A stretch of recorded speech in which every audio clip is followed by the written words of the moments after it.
non beer tang ton pen arjupon iksena. Phere niphai throk arni diphu karbi Anglong superintendent of police SP Asaihem along SP Sanjib Kumar saikia atum pen. Phere niphai pho arni Dongmukak police station keparlo. Doidak Anglong Manipur Angkang Along ahir kangtang rak Hele lapen Hele kelong pon Aphuthak. Pherangke amei kangni pon. SP ahin pen kepachini pon atengke DSP nahit karisma lapen Havarkehat Thana OC manjit terang alangli atum angkrak pen ABIRTA reblongsi doidak Anglong along humri damsi longle arlo kipe Hele lapen Hele pen Hele ke thap megji hai kipe long pen athak anwang si thek pon longlo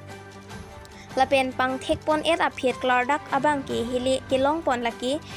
AK-56 rifle isi lapen megji sirkep lapen 9mm state gun isi pen megji hini lapen 9mm pistol isi lapen 0.32 pistol isi lapen Hele kelong pon abangke 88 NOS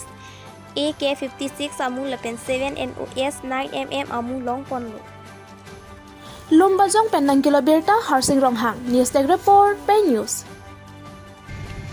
এটা AK-56 আৰু এটা machine গান লগতে সৰহসংখ্যক arms and এমিউনিশ্যন ব্যৱহাৰ কৰিছিল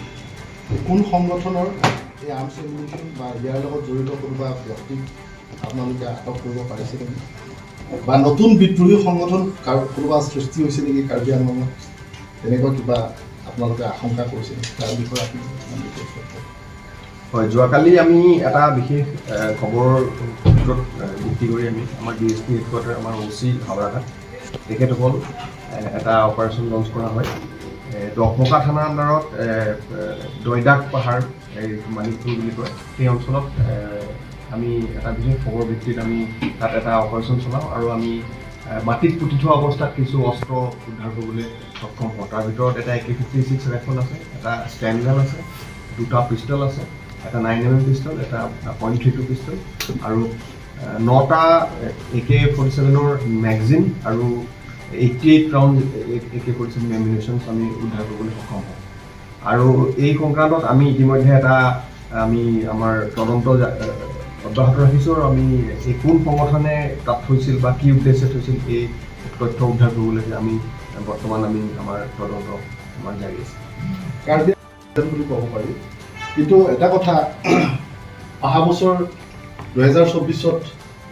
লোকসভা নিৰ্বাচন হ'বলৈ গৈ আছে ইমান সৰহসংখ্যক আৰ্মছ এণ্ড এমিউনিশ্যন ৰিকভাৰ কৰাটো ডাঙৰ কথা এনেধৰণৰ ইমানখিনি আৰ্মছ এণ্ড এমিউনিশ্যনে কোনো এটা জিলাত সাংঘাতিক ধৰণে মানে সন্ত্ৰাস সৃষ্টি কৰিব পাৰে গতিকে এইকেইটা যিহেতু পোৱা হৈছে আৰু তেনেকুৱা আৰ্মছ এণ্ড এমিউনিশ্যন জিলাখনৰ ভিতৰত যে নাথাকিব তাৰো কোনো মানে নাই আৰু ইফালে লোকসভাৰ নিৰ্বাচন এই ক্ষেত্ৰত আপুনি জিলাখনৰ মুৰব্বী হিচাপে কেনে শংকা কৰে যে থাকিব পাৰে নেকি বা আছে নেকি চাওক তেনেকুৱা ধৰণৰ যদি কিবা ক'ৰবাত অস্ত্ৰ ভাণ্ডাৰ আছে আৰু আমাৰ যদি আমি আমাৰ চ'ৰ্চে গম পায় আমি ডেফিনেটলি আমি উদ্ধাৰ কৰিবলৈ চেষ্টা কৰিম আৰু আমাৰ তেনেকুৱা চেষ্টা অব্যাহত আছে আৰু ভৱিষ্যতলৈও আমি এনেকুৱা ধৰণৰ আমাৰ প্ৰচেষ্টা থাকিব আৰু আমি আমাৰ যি কটকটীয়া নিৰাপত্তা ব্যৱস্থা সেই অলৰেডি অব্যাহত আছে আপোনালোকে কাৰ্বি আংলং জিলা আপোনালোকে হয়তো লক্ষ্য কৰিছে এতিয়া আমি বিভিন্ন জেগাত আমি তালাচী আমি চলাই আছোঁ আৰু আমি বিভিন্ন অপাৰেশ্যন আমি কৰি আছোঁ গতিকে আমি তেনেকুৱা ধৰণৰ যদি ক'ৰবাত আছে আমি উদ্ধাৰ কৰিবলৈ সক্ষম হ'ম বুলি ভাবিছোঁ